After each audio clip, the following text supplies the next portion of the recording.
Your greatest enemy is not the wrong note. It is hesitation. Hesitation can lead to you not accomplishing anything. Self-doubt can be crippling. Now, what do I mean by this? I mean, many of us are afraid of playing the wrong note. I would think every musician fears that, right? And that self-doubt, even if you're a master sight reader and you're, reading the page, I'm sure, man, in the back of your mind is, man, I hope I don't, I hope I don't mess up. I hope I don't mess up. And man, that fear of one wrong note, that can lead to many people just not even attempting to get on stage or play that solo or take that chance or write that song. It can be crippling because it is fear. Fear can be it'd be crippling. Take fear, for instance. Man, here's the thing. Fear itself can cause the wrong note. Being on stage and being scared, I can say as an older player, even then, man, there's some gigs you play where it's all stuff you're comfortable with and players that you're comfortable with, and you get on stage and it's easy and you do your little song and dance. We used to call it soft shoe. What are we going to do tonight? Oh, tonight it's going to be easy. It's all soft shoe. You get out there and you do your little razzmatazz. You go out there and do your little Sammy Davis Jr. and, hey, babe, and that whole routine, and everybody gets their check and they go home. Man, I would say most gigs are not like that. Most gigs are not easy. Most gigs, there will be moments of fear. And I've played some gigs where I get to the gig and it's, man, I'm over my head, man. I'm over my head. I am not a master jazz guitar player. I can fake enough. I could probably play about one set of, jazz standards, comping the chords and playing over the changes. But anything more than that, man, I'll start to really sweat. And I'm one of those people that when I'm nervous, man, the sweat just pours down. So, man, I try to, and that could be another thing, man. You're sweating profusely, and your nerves are a mess. And that's not helping either. Your hands get soaking wet, the neck gets slippery. You start to get inside your head, and that can be a crippling thing. That can be absolutely crippling. And it's important to try to get control over that, man. if you get in a situation where you're in over your head, maybe you're with players that are just mind-blowingly good, I'd say, man, the best thing you can do is tread water, simplify what you're doing, and, take caution, you know, but, also, man, you've got to try things, man. I remember showing up for a gig one time, and, I used to not, really, oh, hey, who's on the gig and what are we doing and all this. And this was a gig guy called me for, and hey, come do the gig. And I had done the gig before, but I show up for the gig. And first of all, imagine this. There are no songs. You show up for a gig, and because BMI and ASCAP, because they would try to get money from businesses that would have live music, and this place never had live music. So they were basically, you were told, hey, you're not going to play any songs. You're just going to play music. Okay. So imagine a 4-hour gig of completely improvised music. And not only that, but it's not like, hey, you have to play it like you're playing a set. Imagine that. This is a real gig I did a couple times. And man, what do? Somebody has to have an idea, right? So, hey, shuffle A flat, and blues shuffle. Okay. That knocks out one song. You can do a blues shuffle, right? And that gives you some chord changes to work around, right? Everybody knows the blues, and everybody knows some of the chord subs and things that you can do to make that a little more interesting than just 1-4-5. But then what do you do? What do you do then? Okay. I mean, we were literally just, hey, kick off a groove. Tell the drummer, hey, give me a groove. Give me a groove. And then somebody would play something and the band would fall in.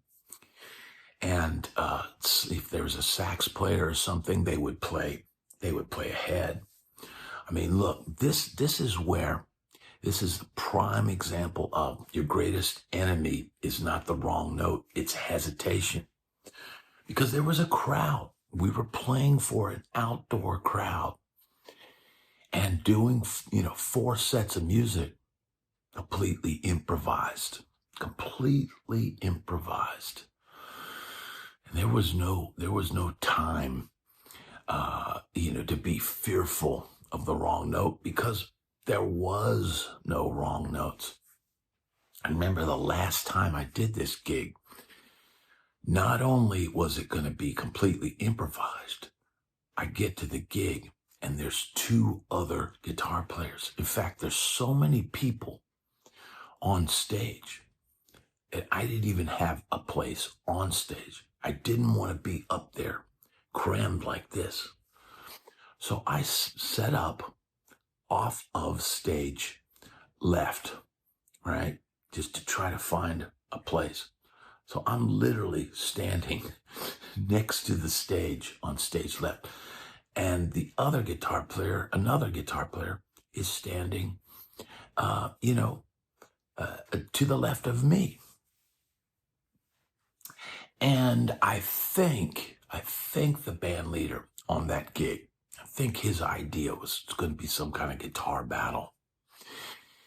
And the other guitar player was so aggravated that he wasn't on stage. Look, man, I've played a few gigs where I've had to kind of be off stage because it was there was one where it was a couple of them where there's not enough room. And man, I would rather be able to move and not have to standing in one spot with an 8-pound weight on your body.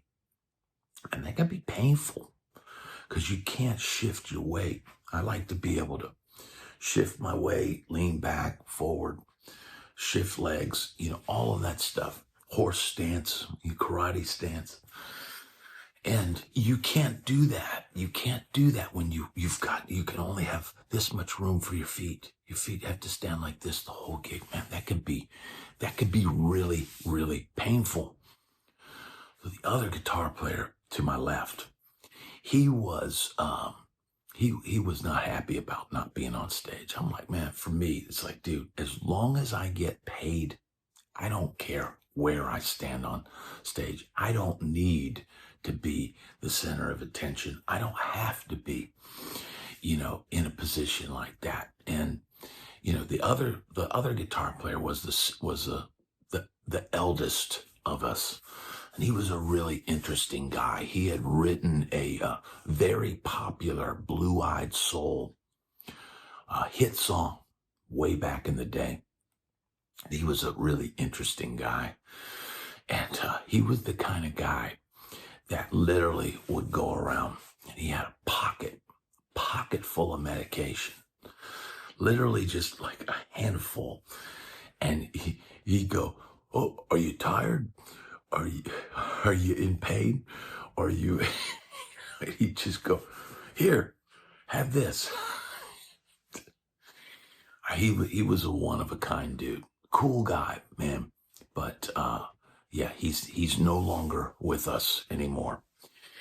And man, the other guy to my left, he pretty much bitched the whole gig about not being on stage.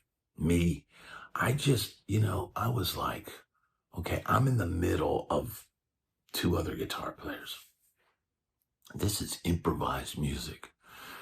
So, and the one guy to my left was a younger jazz player, right?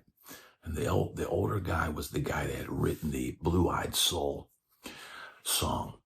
And me and him weren't in any competition. And I think the young guy was like, "Oh, okay, I'm gonna, he wanted to take us out, or whatever." And I just got in my legato outside, playing style and my whammy bar and sliding up into notes and all that. And I don't think he made any impact that night. And I think he walked away from the gig just pissed off that he wasn't on stage and he didn't get enough attention and all of this. And man, I like to just be in off to the side of the stage and just played my gig, got my check, and went home. And man, that's a funny story. Not many people can say they played gigs that were completely improvised and no songs. I don't know how we got through it, but man, we were all essentially veterans, and we got through it and calling, "Hey, let's do a funk tune. Hey, let's do a blues. Hey, let's do a Latin. Let's do a samba. Let's do, and what key?" And just naming keys and going for it. There was no time for hesitation. There was no time to worry about a wrong note.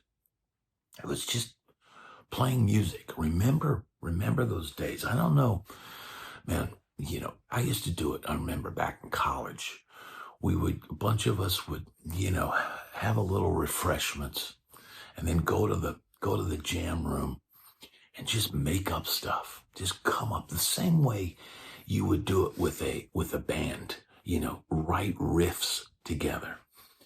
And then, if you're worried about the wrong note in a situation like that, you're not going to come up with anything interesting. You've got to reach for something unique and finding notes and chords and things that you've never played before. And that's where you will find invention. That's where you will find originality. That is where you will find your own sound. And I think that's a lost art, the jam. Just somebody coming up, "Hey, I got this cool riff," and jamming on it for a while. And then somebody goes, "Hey, what if we go to this on the B section? Check this out." And putting together a song as a band, in the days of the internet that we're in now, where people are all isolated in their own spaces and creating by themselves. You lose the camaraderie. You lose the collaboration of working with your bandmates to create a cool song.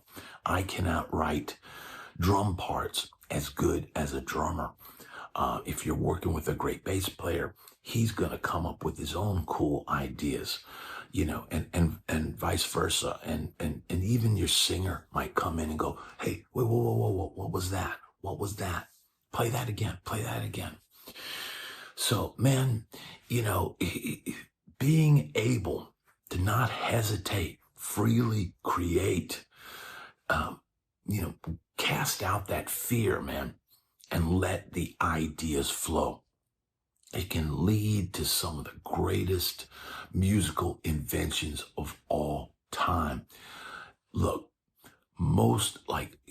the guy on my channel, Pat McDonald, talking about Earl Scruggs when he discovered his picking technique. Instead of just strumming the banjo, blink, blink, blink, blink, blink, he started figuring out how to do these rolls, and the power of that was probably just from trying things, from not hesitating, not being afraid of playing a wrong note, because your greatest enemy is not the wrong note, it's hesitation.